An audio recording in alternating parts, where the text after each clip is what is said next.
ನಾನು ಈ ವಿಡಿಯೋದಲ್ಲಿ ವರಮಹಾಲಕ್ಷ್ಮಿ ಹಬ್ಬಕ್ಕಿಂತ ಮುಂಚೆ ನೀವು ಏನೆಲ್ಲ ಪೂರ್ವ ಸಿದ್ಧತೆ ಮಾಡ್ಕೋಬೇಕು ಅಂತ ಈ ವಿಡಿಯೋದಲ್ಲಿ ತಿಳಿಸ್ಕೊಡ್ತೀನಿ. ಮೊದಲನೇದಾಗಿ ನೀವು ಅಮ್ಮನವ್ರ ಮುಖವಾಡ ತಗೋಬೇಕು. ಎರಡನೇದಾಗಿ ಅಮ್ಮನವ್ರದ್ದು ವಿಗ್ರಹ ತಗೋಬೇಕು. ಅಭಿಷೇಕ ಏನಾದರೂ ಮಾಡೋದಿದ್ರೆ ಎಲ್ಲ ನೀವು ಅಮ್ಮನವ್ರದ್ದು ವಿಗ್ರಹ ಬೇಕು. ಮೂರನೇದು ದೀಪ. ನೀವು ಇಲ್ಲಿ ದೊಡ್ಡ ದೀಪನಾದ್ರು ಯೂಸ್ ಮಾಡ್ಬೋದು, ಅಥವಾ ಕಾಮಾಕ್ಷಿ ದೀಪನಾದ್ರು ಯೂಸ್ ಮಾಡ್ಬೋದು, ಅಥವಾ ತಾಮ್ರದ್ದಾದರೂ ಯೂಸ್ ಮಾಡ್ಬೋದು, ಯಾವುದಾದ್ರೂ ಯೂಸ್ ಮಾಡ್ಬೋದು.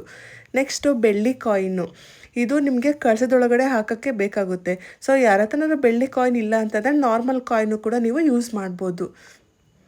ನೆಕ್ಸ್ಟು ಕಳಸ. ನಾವು ಯಾವುದೇ ಒಂದು ಶುಭ ಕಾರ್ಯ ಆಗಲಿ ಅದನ್ನು ಕಳಸ ಪ್ರತಿಷ್ಠಾಪನೆ ಮಾಡೋದ್ರಿಂದ ಸ್ಟಾರ್ಟ್ ಮಾಡ್ತೀವಿ. ಹಾಗಾಗಿ ನೀವು ಯಾವುದೇ ಗಣಪತಿ ಹಬ್ಬ ಆಗಿರ್ಬೋದು, ಯಾವುದೊಂದು ಶುಭ ಕಾರ್ಯ ಮಾಡಿದ್ರೂ ಫಸ್ಟು ನೀವು ಹೂಡಬೇಕಾಗಿರೋದೇ ಕಳಸ.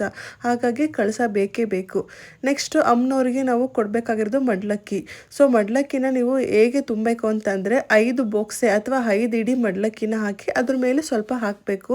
ಮತ್ತು 2 ಕೊಬ್ಬರಿ ಬಟ್ಲು, 2 ಬೆಲ್ಲದ ಅಚ್ಚು, ಎಲೆ ಅಡಿಕೆ, ಮತ್ತು ಅಮ್ಮಂದು ಬಾಗಿನ ಸಾಮಾನು, ಆಮೇಲೆ ಮತ್ತೇನು ಅರಿಶಿನ ಕುಂಕುಮ, ಇದನ್ನೆಲ್ಲ ಈ ಮಡ್ಲಕ್ಕಿಯಲ್ಲಿ ಇಡಬೇಕು. ನೆಕ್ಸ್ಟು ಲಕ್ಷ್ಮಿಗೆ ಪ್ರಿಯವಾದ ವಸ್ತುಗಳು ಯಾವ್ಯಾವ ಇರ್ತವೆ ಅವನ್ನೆಲ್ಲ ಲಕ್ಷ್ಮಿ ಮುಂದೆ ಇಟ್ಟು ಪೂಜೆ ಮಾಡಬೇಕು. ಗೋಮತಿ ಚಕ್ರ ಆಗಿರ್ಬೋದು, ಕವಡೆ ಆಗಿರ್ಬೋದು, ಅಡಿಕೆ, ಇವೆಲ್ಲ ಲಕ್ಷ್ಮಿ ಸಂಕೇತ ಅಲ್ವಾ, ಇವನ್ನೆಲ್ಲ ಇಟ್ಟು ಪೂಜೆ ಮಾಡಬೇಕು.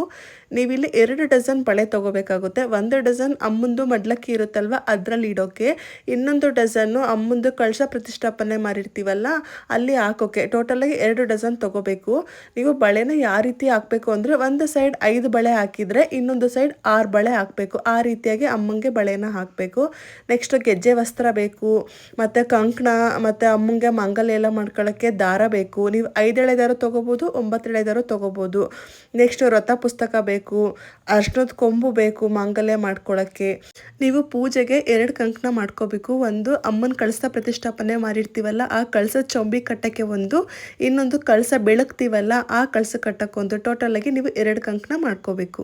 ಸೊ ನೋಡಿದ್ರಲ್ಲ, ಇಷ್ಟು ಪ್ರಿಪ್ರೇಷನ್ ಮಾಡಿಕೊಂಡ್ರೆ ಸಾಕು.